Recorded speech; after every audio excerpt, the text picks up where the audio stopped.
The truth about recruiting that will transform your results. Part 3. This is the Athletic Scholarship Podcast, episode number 166.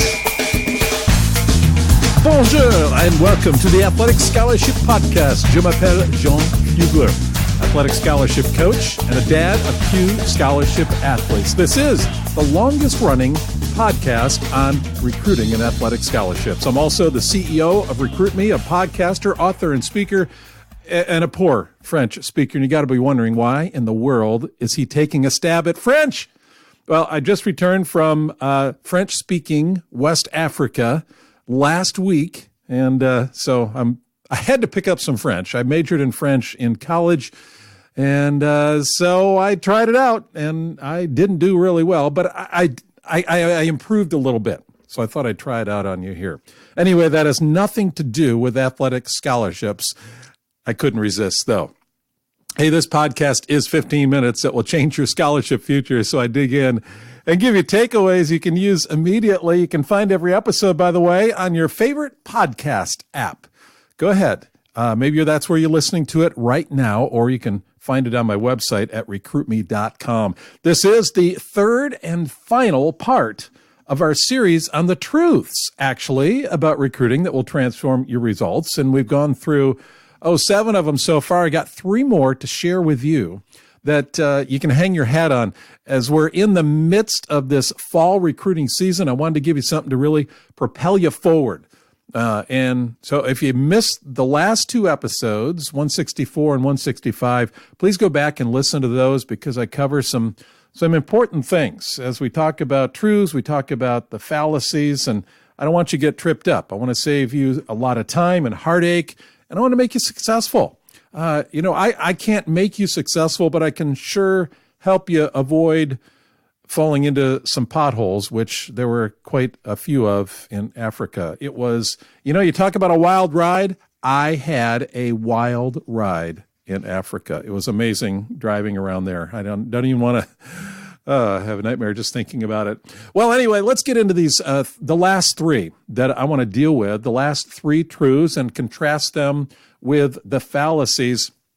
And I start with this fallacy, and that schools only give scholarships for the money sports like football and basketball, because they get all the publicity, and that's why you think that's really where all the money is, and that's not true.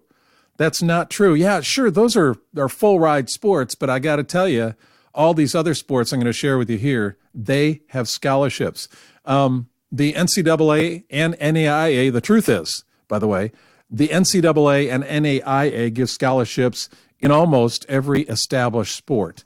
Not every school offers every sport, as you know, but they do make scholarship money available for a wide range of sports. And the one you're in and the scholarship you're seeking may be among this list. For men, scholarship sports are baseball, basketball, cross country, fencing, football, golf, gymnastics. I bet you didn't know fencing had scholarships. Ice hockey, lacrosse, rifle, skiing, soccer, swimming and diving, tennis, track and field, volleyball, water polo, and wrestling. For women, basketball, bowling, cross country, fencing, field hockey, golf, gymnastics, ice hockey, lacrosse, rifle, rowing, skiing, soccer, softball, swimming and diving, tennis, track and field, volleyball, and water polo. And there are a number of new sports that are adding scholarships that are starting to emerge at the NCAA level. And so the list I gave you is being added to. And the best thing to do is to do a Google search to see which schools that you're looking at actually offer scholarships and offer that sport. Of course, you wouldn't be searching for that school if it didn't offer that sport. But just make sure, okay? Do your homework. So as these other minor sports that don't have scholarships now, as they grow, you'll see more athletic scholarship money for these sports as well. So it's not just the major 2, the football and basketball, but the other sports, and I talked about this last week, it's divided up among the athletes so they are not offering full rides on some of the others. Like, for instance, cross country on the men's side has 12 and a half or 12.6 actually scholarships. And for instance, on the women's side in skiing, there's 7. And it's divided up among the scholarship athletes. By the way, I wanted to let you know, if you haven't grabbed this yet, it's the Recruiting Power Pack. I've been talking about these truths, contrasting with the fallacies, and I want to give you the tools to apply these truths to. The Power Pack has 3 things in it, and you can get it on my website at recruitme.com. If you go there, it's free. One of the things is first steps to an athletic scholarship. Yes, it's good to have the truth and these truths, but you need application. And the first steps to an athletic scholarship is a short PDF, which will walk you through the first steps to an athletic scholarship. I've also got a template for a resume or player profile, and I've got an audio I recorded on when and how to use video. If you go to my website, pick those up, I think you'll find that to be helpful. Let's go on to another truth here. And I start with the contrasting fallacy. And the fallacy is that coaches do not like to be contacted by high school athletes. College coaches do not like to be contacted by high school athletes. But the truth is that coaches want to hear from talented athletes interested in their program. They want to hear from you. The reason is they need recruits. Just as they're looking for athletes like you coming in, there's athletes going out the back door after their senior year, and some sooner than that. Some sports, they're leaving after their junior year, sophomore year. Some are transferring. It is a dynamic situation. Things change. But coaches are working on filling their rosters because athletes are leaving.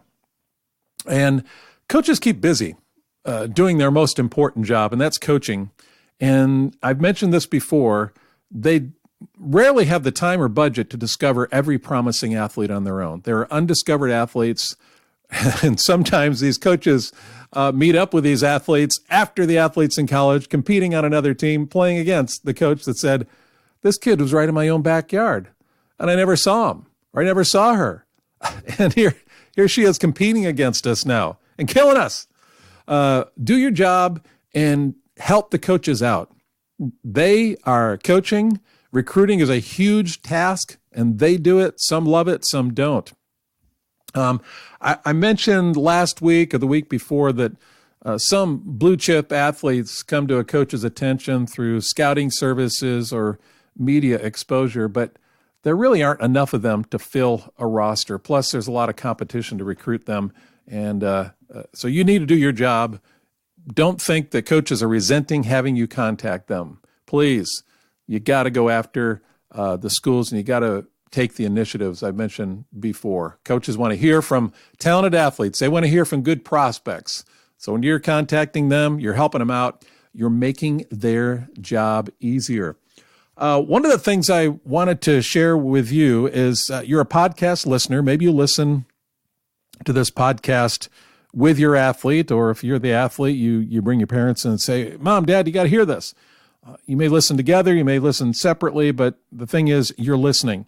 I really believe that experiencing this recruiting endeavor is stronger when you do it together as parent and athlete.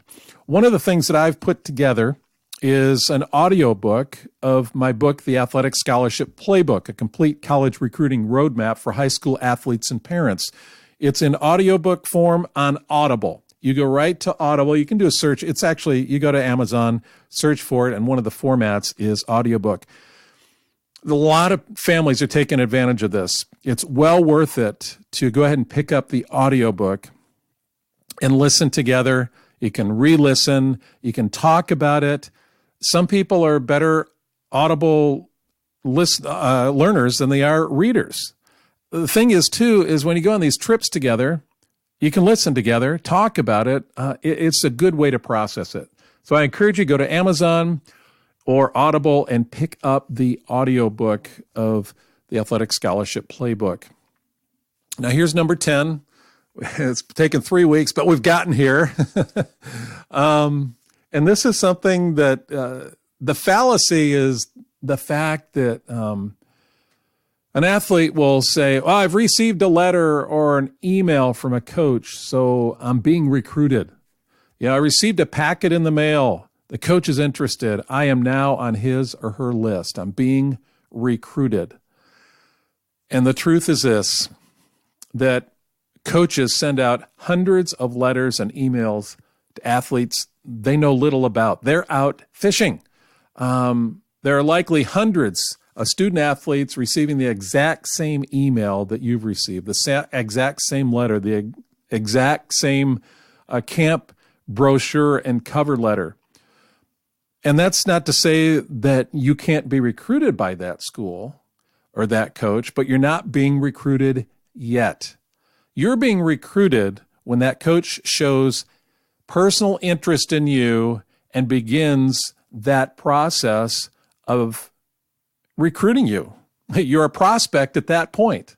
You're not being recruited until you're recruited as an individual, not as a mass mailing or a mass email. That's the same as you taking a list of 100 schools and sending out a through MailChimp or something like that. You're sending out 100 emails to go fishing and all these coaches, but you're not really showing specific interest.